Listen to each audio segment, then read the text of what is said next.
Di samping itu Islam juga mengatur hubungan antara makhluk dengan makhluk, manusia dengan sesama manusia. Maka ada aturan-aturan Islam berkaitan dengan jual beli, pernikahan, bagi waris, dan yang lainnya. Ini semua dengan maksud dan tujuan agar manusia hidup bersaudara dalam kondisi aman, adil, dan penuh dengan kasih sayang.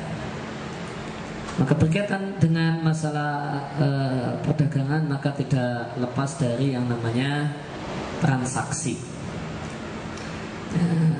Transaksi dalam hukum jual beli atau fikih jual beli itu terbagi menjadi 3 macam transaksi. Yang pertama adalah ada transaksi namanya mu'awadhah atau tukar menukar. Transaksi bahasa Arabnya mu'awadhah, terjemahnya tukar menukar. Maka dalam transaksi ini melibatkan 2 arah. Sifatnya 2 arah, tidak 1 arah. Maka contohnya jual beli 2 arah. Penjual ngasih barang, pembeli nyerahkan uang. Maka ada 2 arah. Sewa menyewa, sewa rumah, kontrak rumah, maka ada rumah yang diserahkan, ada uang yang dibayarkan. Kemudian yang kedua adalah ada transaksi namanya dalam bahasa Arab disebut tabaruk. Tabaruk itu terjemahnya biasanya kita terjemahkan dengan menyumbang, sumbangan, atau mungkin sebagian orang menerjemahkan dengan transaksi sosial, karena bentuknya adalah berbuat baik kepada orang lain. Sifat transaksi ini 1 arah, sifatnya 1 arah. Contohnya sedekah, contohnya ngasih hadiah, contohnya adalah minjamkan barang. Kemudian yang ketiga adalah transaksi yang perpaduan di antara 2 tadi. Dilihat dari satu sisi dia membantu dan menolong, di satu sisi yang lain dia adalah ada tukar menukar. Contohnya di sini disebutkan, contohnya adalah utang piutang, transaksi utang piutang, transaksi utang piutang. Maka dari satu sisi utang piutang itu transaksi menolong. Ada orang yang membutuhkan bantuan, kita beri, kita pinjami uang,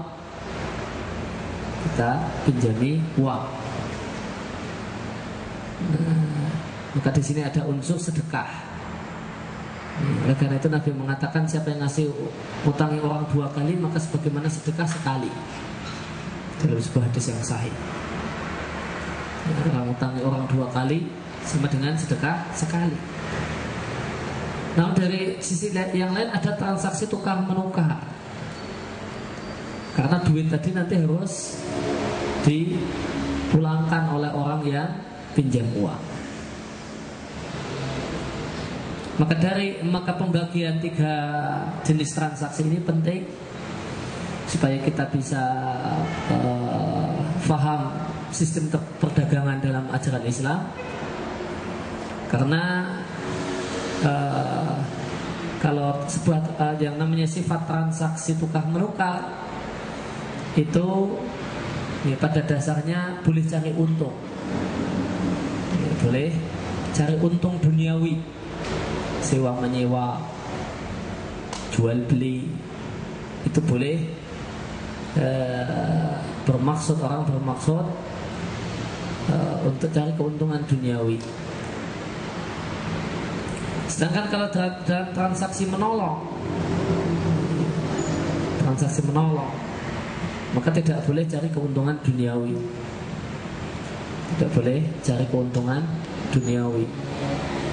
Keuntungannya keuntungan akhirat, manfaatnya yang dicari adalah manfaat akhirat. Maka termasuk dalam hal ini utang piutang. Yang namanya utang piutang prinsipnya adalah transaksi menolong. Itu yang lebih unsur yang lebih dominan. Dia cuma punya unsur transaksi tukar menukar, dari sisi harus dikembalikan, itu saja. Maka orang yang ngasih pinjaman uang sama orang, maka jangan pernah sekali berpikir untuk dapat untung duniawi. Kalau orang itu kemudian sudah ada harapan untuk cari keuntungan duniawi, maka ini keuntungan duniawi dari utang piutang, maka ini adalah pintu riba. Pintu riba. Maka transaksi yang mencari keuntungan itu boleh diubah menjadi transaksi sosial.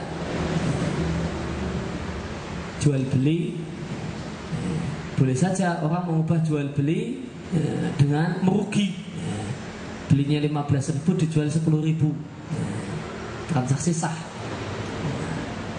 Transaksi sah dan tidak masalah.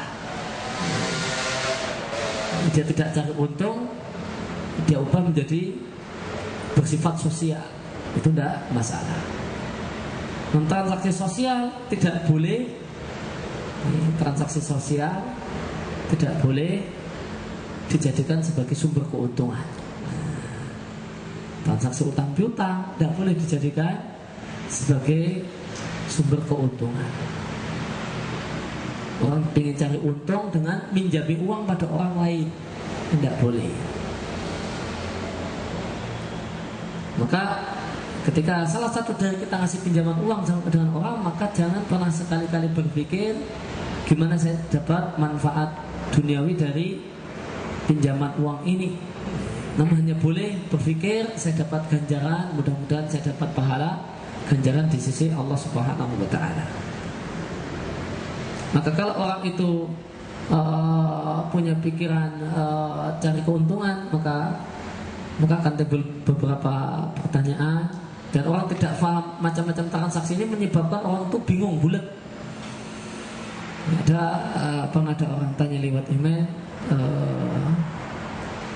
gimana supaya orang yang ngutangi minjami uang atau menghutangi uang itu tetap diuntungkan. Gimana kalau status pinjaman uang itu statusnya sewa uang? Dan saya jawab, uang tidak bisa disewakan. Karena syarat sewa itu bisa diambil manfaatnya, barangnya tidak habis. Kalau mau ngotot, tak bilang ya, kalau mau ngotot mau ada sewa uang, caranya ya pinjam uang, sewa uang dari seseorang, uangnya baru-baru, setelah itu sampai rumah dipamerkan, ini loh, baru kan, saya pegang uang baru, cuma pegang saja, saya pegang uang baru, seminggu besok dipulangkan, nggak boleh dibelanjakan. Nah itu baru sewa uang. Sewa uang ini nggak boleh dibelanjakan. Kalau dibelanjakan habis. Ini bukan sewa menyewa. Yang namanya sewa menyewa itu jual jasa, menjual jasa. Jasanya diambil dan barangnya tetap utuh. Kemudian pengertian jual beli. Maka yang namanya jual beli adalah tukar menukar harta dengan harta. Tukar menukar harta dengan harta dengan tujuan memiliki.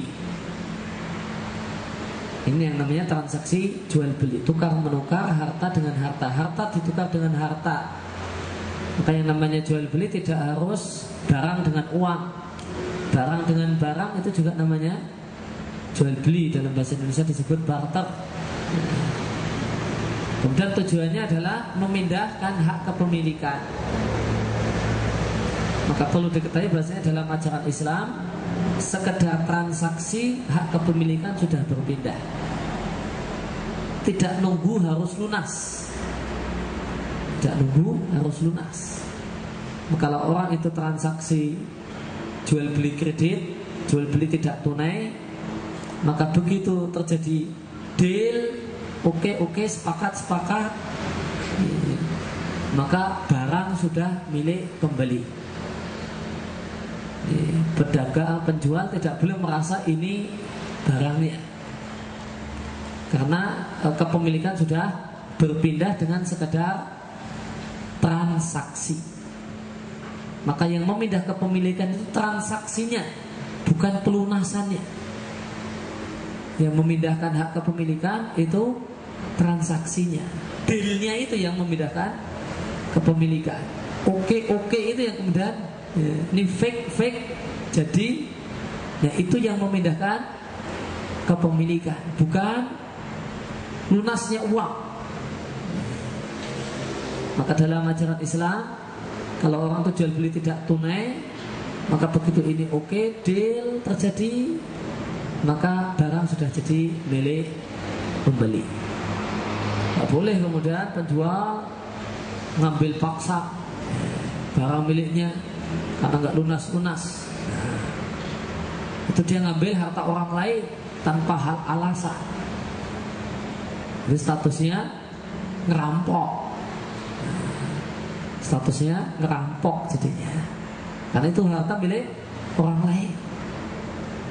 Maka yang jadinya al-ghasbu, perampasan. Karena setelah terjadi transaksi, maka barang sudah berpindah kepada pembeli. Cuma sekarang pembeli punya utang. Lain lagi urusannya sudah selesai, jual belinya sudah selesai, transaksi sudah sah. Cuma punya kewajiban. Kemudian hikmah dibenarkannya transaksi jual beli dalam ajaran Islam. Hikmahnya adalah karena yang namanya uang, barang itu Allah bagikan di antara seluruh manusia. Ada yang punya barang itu, ada yang tidak punya. Ada yang si A punya barang itu, tidak punya barang itu. Dan kita memiliki kebutuhan, memiliki hajat dengan barang yang ada pada tangan orang lain, dan dia tidak mungkin memberikannya kecuali dengan adanya kompensasi. Maka dengan dibolehkannya jual beli, maka seorang itu bisa memenuhi hajat kebutuhannya. Maka seandainya pintu jual beli itu ditutup, dilarang, maka yang terjadi adalah pembunuhan, saling curi-mencuri, dan seterusnya.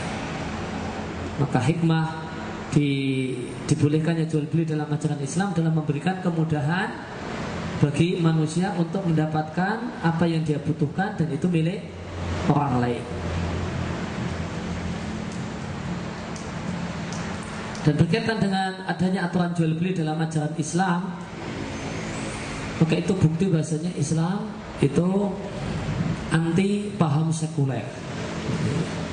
Satu paham yang mengatakan agama itu cuma boleh ngurusi urusan yang bersifat privat, yang bersifat individu, urusan dia dengan Tuhan.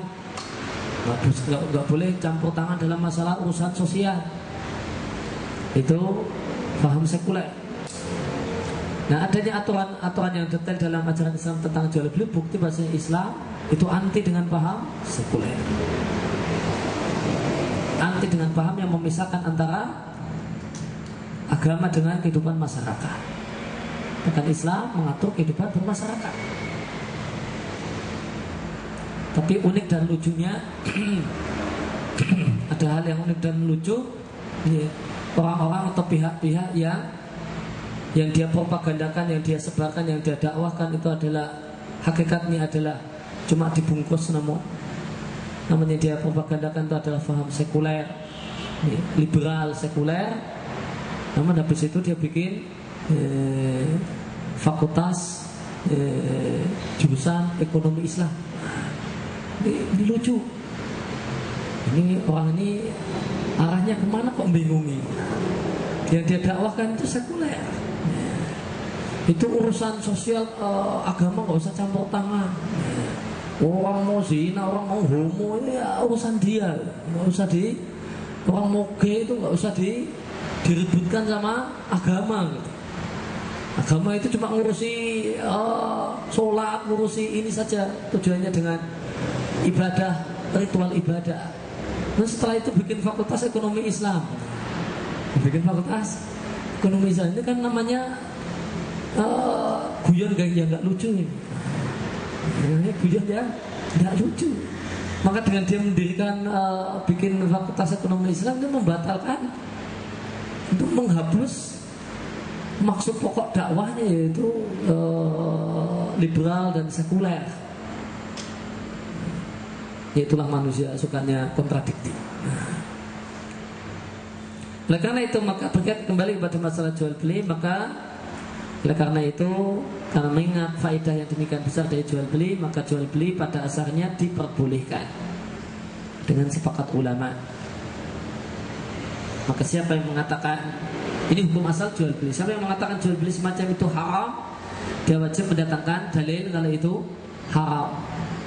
Kalau tidak ada dalil, maka kembali pada asalnya, yaitu diperbolehkan sebagaimana firman Allah surat Al-Baqarah ayat 275, wa ahalallahu al-bai'a wa harrama riba. Dan Allah Subhanahu wa taala mengharamkan semua jenis jual beli. Maka siapa yang mengatakan jual beli itu tidak boleh, maka harus ada bisa menjelaskan dalil khusus yang menunjukkan terlarangnya satu jual beli.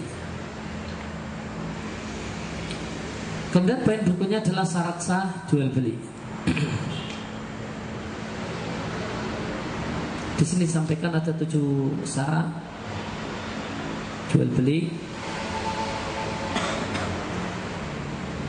Yang pertama adalah saling rela. Ada kerelaan antara penjual dan pembeli. Lawan dari rela adalah terpaksa. Kalau seorang itu dipaksa untuk membeli satu barang, maka jual beli yang terjadi tidak sah. Namun dalam masalah pemaksaan dalam jual beli, diperbolehkan jual beli dengan cara ada pihak yang dipaksa dengan catatan memang dibenarkan untuk memaksanya. Ini contohnya adalah ketika terjadi utang piutang, kemudian ada agunan, utang piutang, kemudian ada jaminan.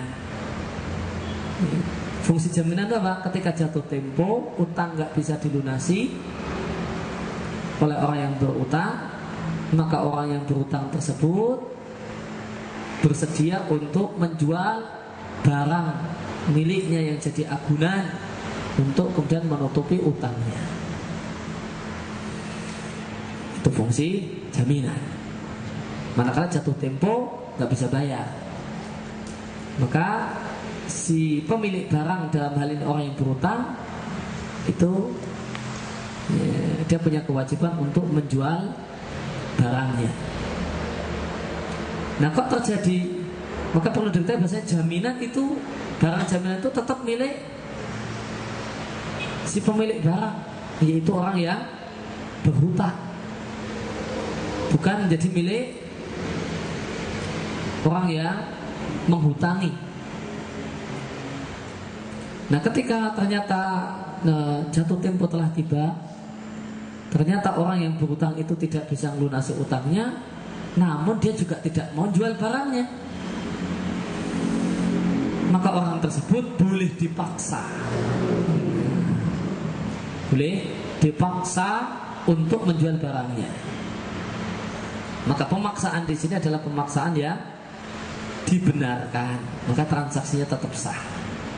Karena kesalahan di sini adalah kesalahan pemilik barang. Kalau dia utang ngasih jaminan, dia harus tahu konsekuensinya. Ini barang nanti harus dijual. Kalau ternyata jatuh tempo nggak bisa lunasi, maka setelah dijual, maka hasil penjualannya diberikan kepada orang yang menghutangi. Jika ternyata bersisa, maka yang diserahkan ada selisih, utangnya 200.000, barangnya laku 300.000. Makanya 200.000 untuk orang yang menghutangi, 100.000 bawa pulang oleh orang yang berhutang. Tidak kemudian 300.000 ini jadi milik utuh orang yang menghutangi. Kalau kurang, utangnya 200, ternyata barangnya cuma laku 150.000, maka apa yang terjadi? Utang tetap tidak hilang. Dan berarti kemudian udah jual jaminan, kemudian utangnya dianggap selesai. Tidak. Maka orang ini, orang yang berutang, dia baru nyaur 150.000, masih punya utang 50.000 yang wajib diselesaikan. Kemudian kebalikan dari saling rela adalah pekewu, sungkan. Maka kalau orang itu terjadi transaksi jual beli, penjual itu menjualnya karena sungkan, nggak enak, itu transaksinya jadinya tidak sah, karena tidak ada unsur saling rela. Karena sebenarnya barangnya ini nggak mau dijual, namun karena Pak Lurah yang datang, saya ingin barangmu itu buat dijual toh. Akhirnya sungkan ya, nolak. Nanti repot masalah KTP kalau nggak dituruti ya. Akhirnya ya sudahlah, dijual sama Pak Lurah. Padahal berat hatinya sebenarnya, mau itu barang kesayangannya. Makanya transaksi yang tidak sah, karena tidak memenuhi unsur saling rela. Harus saling rela antara penjual dan pembeli. Kemudian syarat yang kedua, orang yang mengadakan transaksi baik penjual ataukah pembeli itu adalah orang yang diperbolehkan mengadakan transaksi. Orang yang memenuhi kualifikasi boleh melakukan transaksi. Di bahasa Arabnya adalah jaizut tasarruf.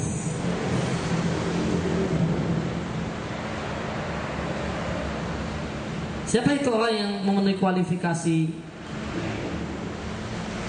boleh mengadakan transaksi? Di sini disampaikan dia adalah merdeka, bukan budak. Budak tidak boleh mengadakan transaksi karena barang itu milik siapa? Milik tuannya, karena budak tidak punya barang. Semua barang yang dipegang oleh budak adalah milik tuannya. Kemudian yang kedua adalah balik dan berakal sehat. Maka orang gila itu tidak boleh mengadakan transaksi. Maka kita jangan jual beli sama orang gila. Wah, mumpung ini dia mau jual barangnya, bisa tak abusi. Maka itu meskipun bentuknya jual beli, perlu diketahui bahasanya kita makan barang haram, karena transaksi tidak sah. Jika transaksi tidak sah, maka barang masih tetap milik pemilik barang, uang masih tetap milik pemilik uang, tidak pindah. Itu konsekuensi tidak sahnya satu transaksi jual beli. Maka barang masih milik pemilik barang, uang masih milik si pemilik uang. Maka jika ada orang gila kok datang, kita punya warung, mau cari makan siang, maka kita tidak boleh mengadakan transaksi dengannya. Lalu gimana? Ya sudah, diusir. Nggak usah. Kita nggak mau. Atau ya sudah, dikasihkan aja, nggak usah diambil duitnya. Diberikan, ngasih orang gila nggak apa-apa. Tapi kalau transaksi jual beli sama orang gila nggak boleh dan tidak sah. Balik berakal dan dia adalah seorang yang rasid, seorang yang bisa memegang dan mengatur uang.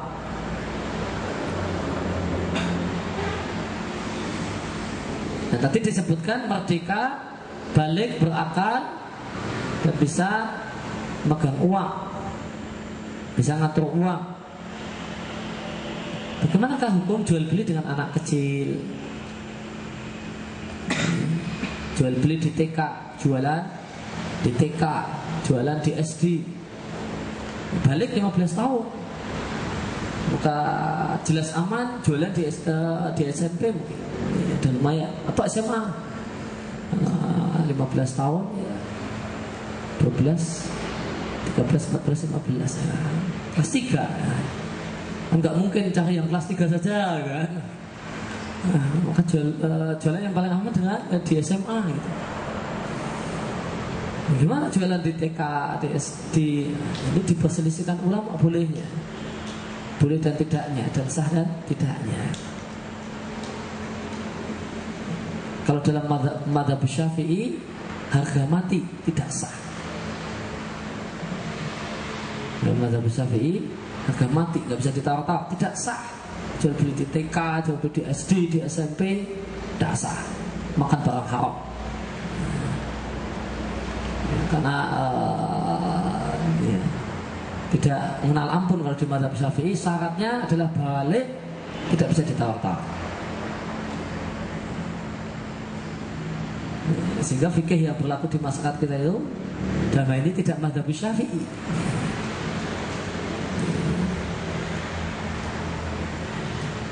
Maka jika ada orang yang suka ungkit-ungkit masalah ini kok nggak usah nyeleneh-nyeleneh lah, kita ini kan di Indonesia itu kan ya, mazhabnya Syafi'i gitu kan, nggak usah macam-macam, tanyain aja. Maka orang ya punya perkataan semacam ini, yang betul Pak, kita harus bermazhab Syafi'i Pak. Bapak jualan apa? Cilok. Jualannya di mana Pak? Di SD. Oh, itu tidak salah dalam mazhab Syafi'i ya. Jalan cilok di SD tidak salah. Kecuali yang beli gurunya, loh kan gurunya nggak beli cilok kan.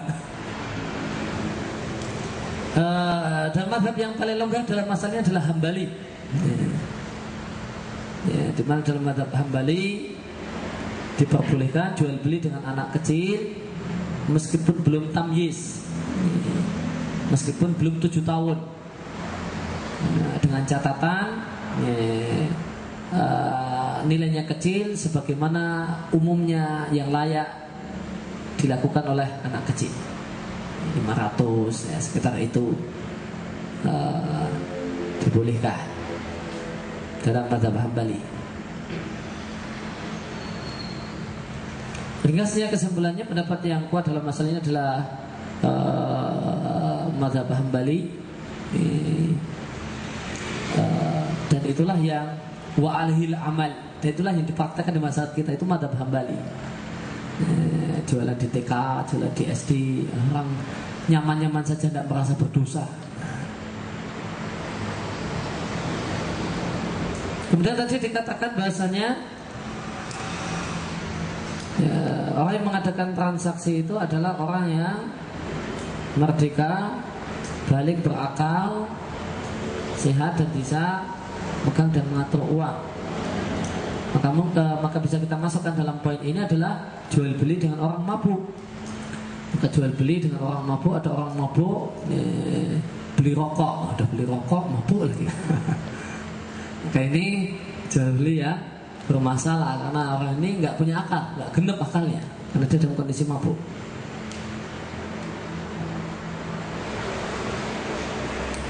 Kemudian yang ketiga, syarat yang ketiga adalah barang yang diperdagangkan, diperjualbelikan adalah barang yang boleh diambil manfaatnya dalam semua keadaan.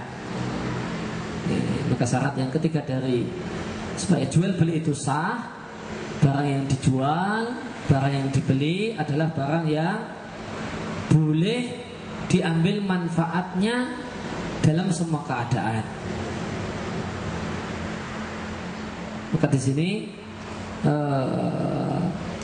maka dari poin ini maka tidak sah dan tidak boleh jual beli barang yang tidak ada manfaatnya.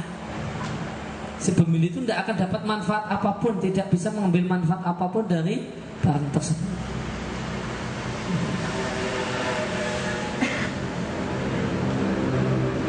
Contohnya di sini jual beli nyamuk. Ada orang nangkep nyamuk satu, siapa mau beli nyamukku? Udah ada orang yang beli. Untuk apa? Ya kemudian cuma untuk dilepas. Tidak ada manfaat. Demikian pula tidaklah sah jual beli jika yang diperjualbelikan adalah barang yang ada manfaatnya namun manfaat haram. Minum-minuman keras itu bermanfaat, bikin teler. Dan manfaat bikin teler itu manfaat haram, maka jual belinya tidak sah. Maka jual belinya tidak sah.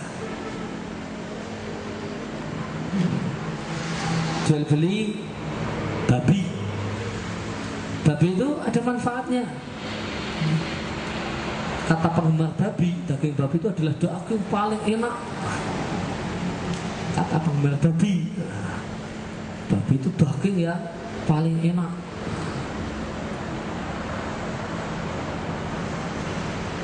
Maka ini tidak, namun ini adalah manfaat yang haram.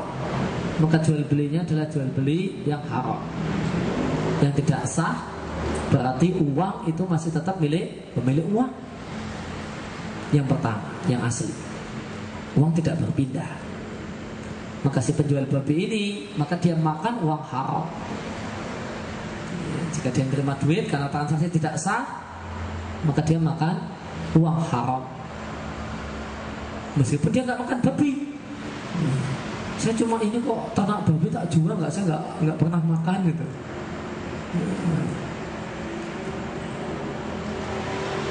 Maka meskipun tidak pernah makan, itu sama dengan makan babi. Karena duitnya itu duit haram, karena transaksinya tidak sah, maka itu duit masih milik si pemilik. Kemudian yang maka poin berikutnya adalah tidak sah jual beli yang barang itu memang bermanfaat. Non bermanfaatnya itu cuma dalam situasi tertentu. Boleh diambil manfaatnya dalam situasi tertentu.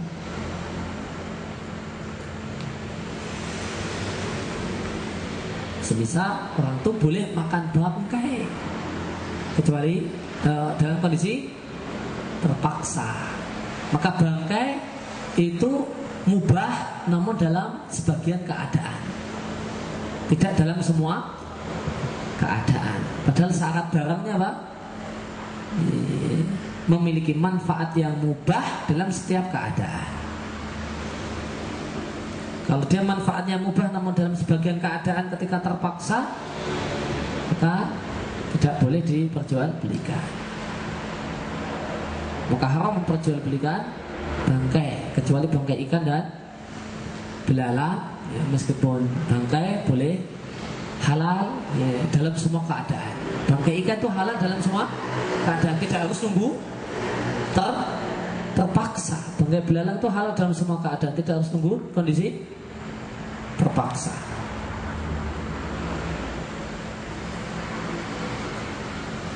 Kemudian poin yang keempat atau syarat sah jual beli yang keempat adalah barang yang diperdagangkan, diperjualbelikan adalah milik si penjual, atau dia mendapatkan izin dari pemilik untuk menjualkannya.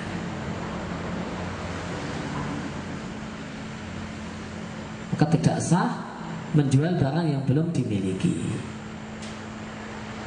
Tidak sah menjual barang yang belum dimiliki. Dan inilah yang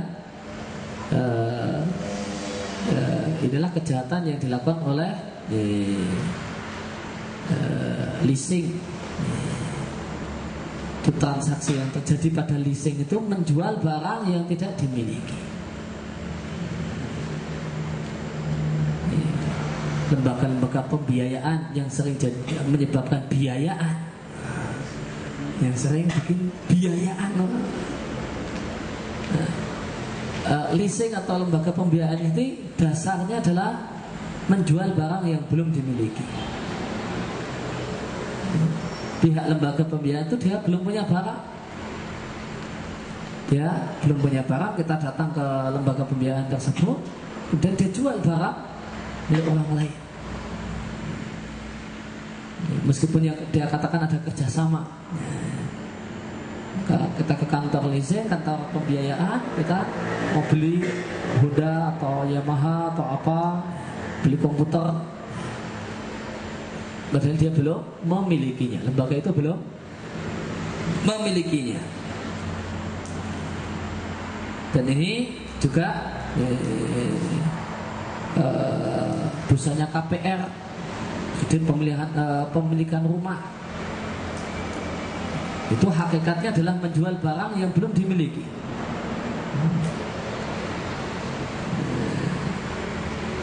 Menjual barang yang belum dimiliki.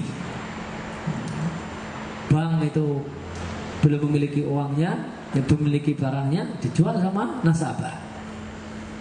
Dijual sama nasabah, padahal bank tidak punya barangnya, dia belum membeli rumah tersebut.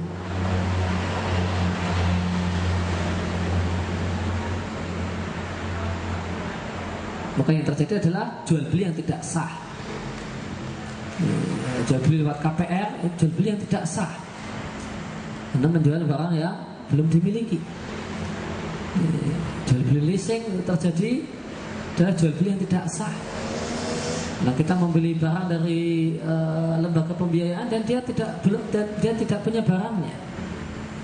Ya, maka yang terjadi adalah transaksi jual beli yang tidak sah. Dan inilah pelanggaran yang terjadi pada transaksi yang namanya murabahah di BMT dan di bank-bank syariah. Itu yang terjadi adalah BMT dan bank-bank syariah itu menjual barang yang belum dia miliki. Menjual barang yang belum dia miliki. Maka yang terjadi adalah jual beli yang tidak sah. Jual beli tidak sah, barang masih milik pemilik barang, bukan milik kita. Karena kita belinya dengan orang yang tidak memilikinya. Bukan pula agennya atau bukan pula agen. Dia bukan agen, dia bukan pemilik, dia bukan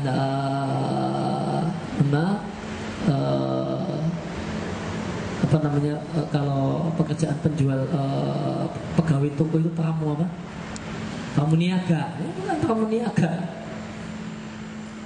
Maka namun yang terjadi adalah menjual barang yang tidak dia miliki. Maka ini jual beli yang tidak sah. Maka contoh jual beli yang tidak sah karena menyalahi ketentuan yang keempat, KPR, terus leasing, dan jual beli yang disebut oleh orang BMT bank syariah dengan sebutan murabahah.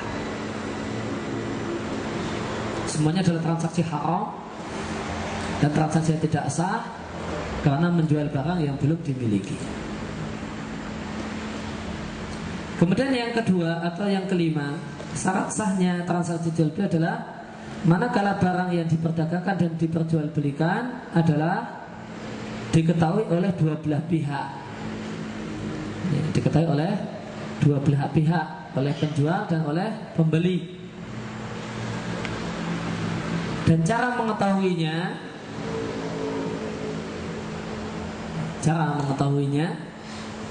kalau dalam mazhab Syafi'i itu caranya cuma satu, lihat sendiri langsung mana barangnya. Harus ini. Kalau ndak ini ndak sah. Kalau pembeli belum lihat barangnya, transaksi nggak sah. Itu kalau dalam mazhab Syafi'i. Namun masyarakat kita dalam masalah ini tidak di atas mazhab Syafi'i. Maka cara agar barang tersebut diketahui itu ada dua cara. Pertama dengan lihat langsung. Kemudian yang kedua adalah dengan deskripsi barang. Ini barangnya bentuknya gini, kualifikasinya gini, contoh gambarnya ini, tampak depan ini, tampak samping ini, tampak belakang ini.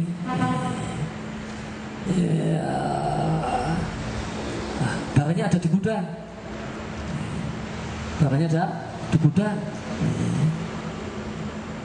Nah, kemudian cuma di depan di kantor cuma deskripsi saja, kemudian langsung barang dibeli tanpa dia melihat terlebih dahulu.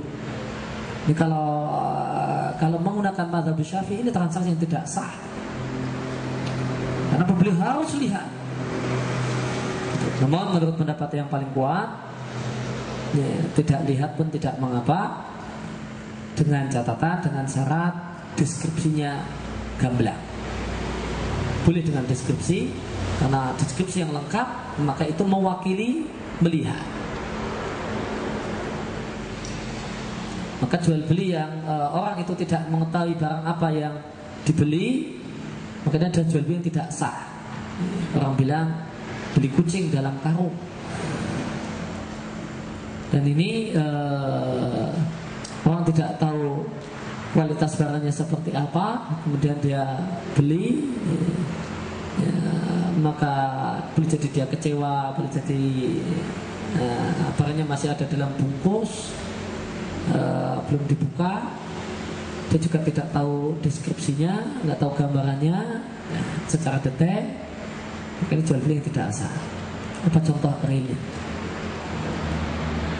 Siapa yang bisa membantu memperjelas dengan memberikan contoh real?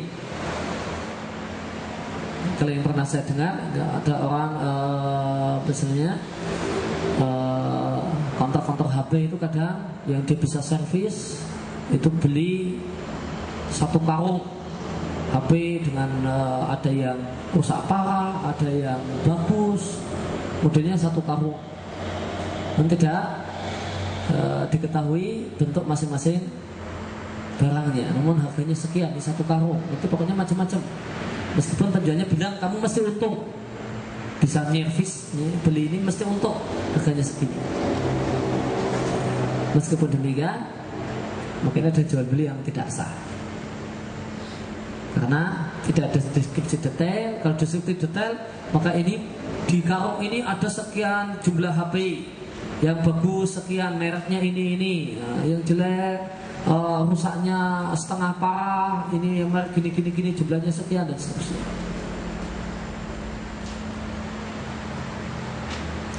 Kemudian yang keenam, syarat jual beli yang supaya jual beli itu sah, nilai dan besaran alat pembayaran harus diketahui. Artinya harga barang itu diketahui oleh pembeli. Maka berkaitan dengan syarat ini, maka bagaimanakah dengan transaksi yang biasa dilakukan oleh banyak orang ketika masuk ke rumah makan? Dia nggak tahu harganya, di situ langsung, Bu, es teh satu, tanpa dia tahu harganya,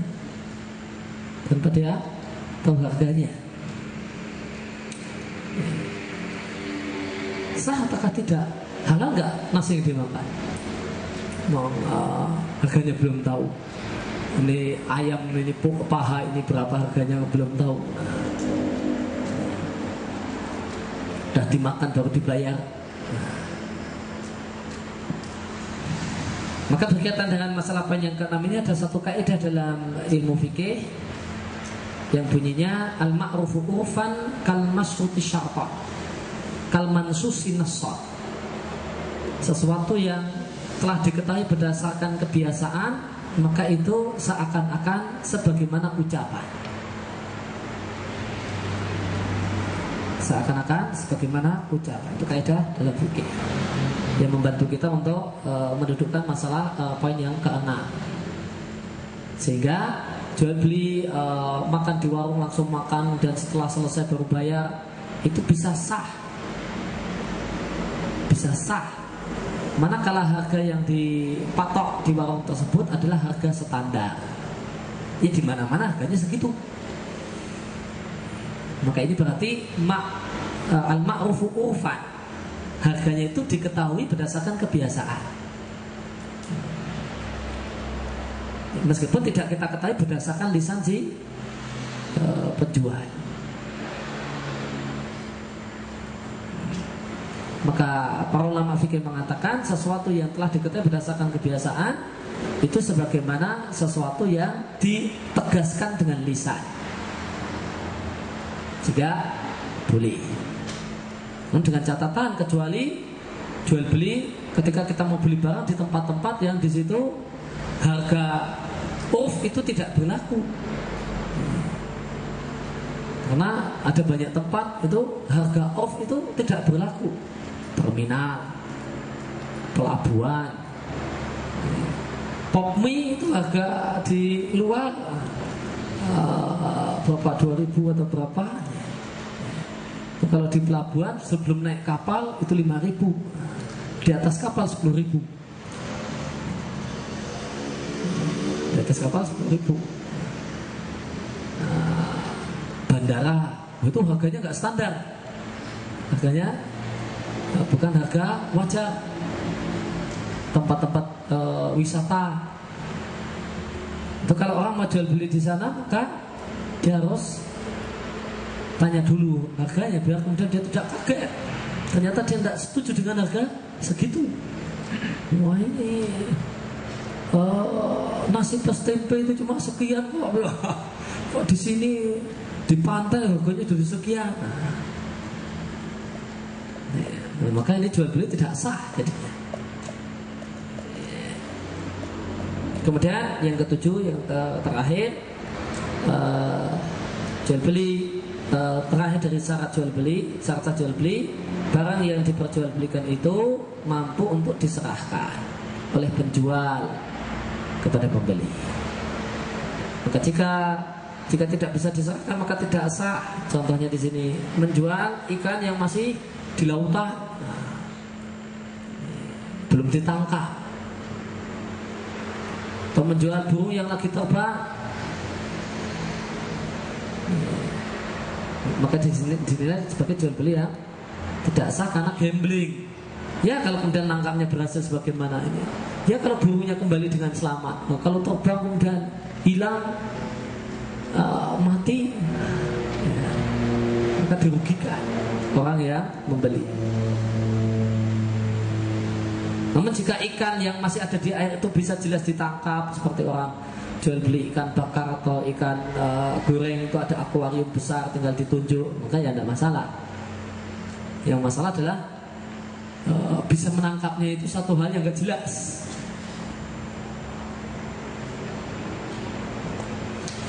Kemudian yang poin terakhir yang kita bahas kesempatan pagi hari ini adalah transaksi jual beli itu sah dengan dua metode, dua cara.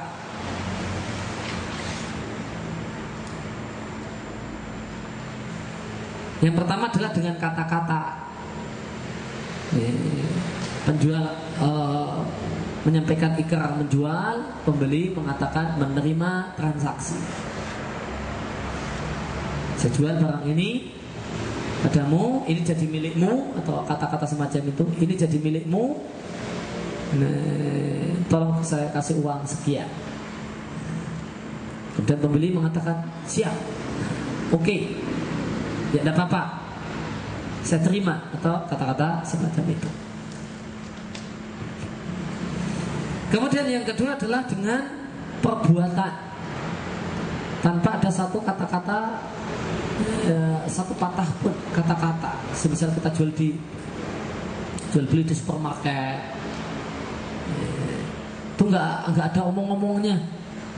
Masuk, ambil barang, ditaruh, ngomong, ditaruh ini suruh beli atau apa, nggak ngomong, tapi sudah ditangkap, itu artinya mau beli. Dan nanti kemudian pakai ini, kemudian pakai komputer, tidak diketahui itu harganya sekian. Jadi nggak ngomong, cuma nunjukkan, tidak ada omong-omong. Dan pembeli juga udah nyiapkan duit, juga nggak ngomong. Pergi juga nggak ada yang ngomong. Penjualnya tidak bilang terima kasih juga, pembelinya juga maturun enggak juga. Ya cuma bludus pergi saja. Maka jual beli semacam ini, jual beli yang umum praktekkan di supermarket, di pusat-pusat perbelanjaan, ini perlu diketahui ini tidak sah kalau menurut mazhab Syafi'i. Tidak sah kalau menurut mazhab Syafi'i. Dan mazhab Syafi'i harus ngomong, saya jual barang saya ini kepadamu dengan harga sekian. Ya saya terima. Kalau cuma neng-nengan, itu tidak sah dalam mazhab Syafi'i. Yang sah itu menurut mazhab Hambali. Dan ini yang benar. Karena yang menjadi syarat itu adalah ridho. Jadi syarat pokok itu ridho. Dan ridho itu bisa diketahui dengan lisan, dengan kata-kata, dan bisa diketahui dengan perbuatan, dengan bahasa tubuh, dengan sikap. Maka yang benar dalam mazhab Hambali dalam masalah ini ya, yang mengatakan sahnya jual beli yang tadi neng-nengan, yang tidak ada omongan, yang isinya cuma isyarat dengan perbuatan. Ya, demikian yang kita bahas dan kita kaji pagi hari ini. Wassalamualaikum warahmatullahi wabarakatuh. Alhamdulillahirabbil alamin. Ada pertanyaan? Syarat nomor tadi yang pada harus disebutkan mungkin kasusnya realnya juga syariah pendidik. Kalau seumpama polanya di luar bisa jadi seumpama ada calon kapital gitu ya, kata gue mau motor apa gitu, udah lah udah seri ini gitu. Itu nggak jadi jual beli, tapi si BRT-nya nyarikan motornya dulu, sudah dapat motornya dan jual beli dengan jual motornya dan barang sudah beli BRT, baru BRT jualkan ke konsumennya. Apa itu bisa menjadi sah dengan Korea seperti itu? Jadi bisa sah kalau memang bentuknya semacam itu. Ini nggak akan disetujui oleh lembaga keuangan itu. Si pemesan tadi tidak boleh diikat harus beli. Karena kalau diikat itu sama dengan transaksi. Apa beda transaksi dengan bukan transaksi? Diikat. Maka berarti pada dasarnya telah terjadi transaksi. Manakala oh ya saya tak beli dulu, namun nanti setelah saya beli barangnya terus tak bawa ke sini, kamu harus beli loh. Saya udah keluar duit kok, kemudian kamu nggak jadi beli. Ya, BMT bilang, oh saya nanti rugi. Jawaban fikih jual beli, Anda tidak rugi. Karena motornya masih ada di tempat Anda bisa jual kepada orang lain. Kalau itu nggak jadi beli. Maka seperti yang antum sampaikan itu, jual belinya sah dengan syarat si pemesan tidak diikat. Artinya jika dia ternyata membatalkan, BMT nggak boleh muring-muring, marah-marah atau kemudian ngasih denda administrasi. Kalau dia diikat harus beli, maka berarti itu transaksi. Itu transaksi. Kalau itu bukan transaksi, nggak jadi nggak apa-apa. Nggak jadi nggak apa-apa. Dan perlu diketahui bahasanya membolehkan untuk membatalkan transaksi dalam kondisi ini tidak merugikan pihak lembaga keuangan.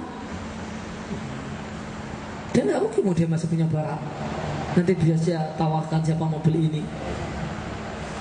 Gitu. Ada yang lain?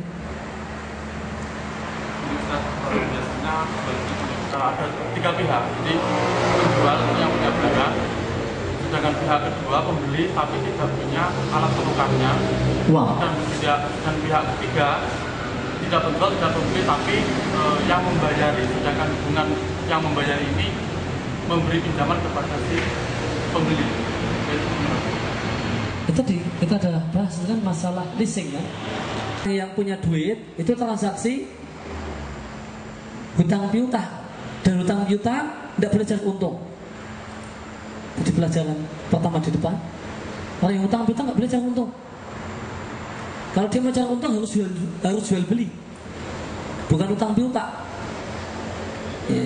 Kalau hutang piutang dia sama sekali dilarang untuk cari untung dan mengharap untung duniawi. Karena keuntungan dalam transaksi utang piutang adalah keuntungan akhirat. Maka dia tidak ada, maka ini minjamkan uang 5 juta, ya pulangnya 5 juta.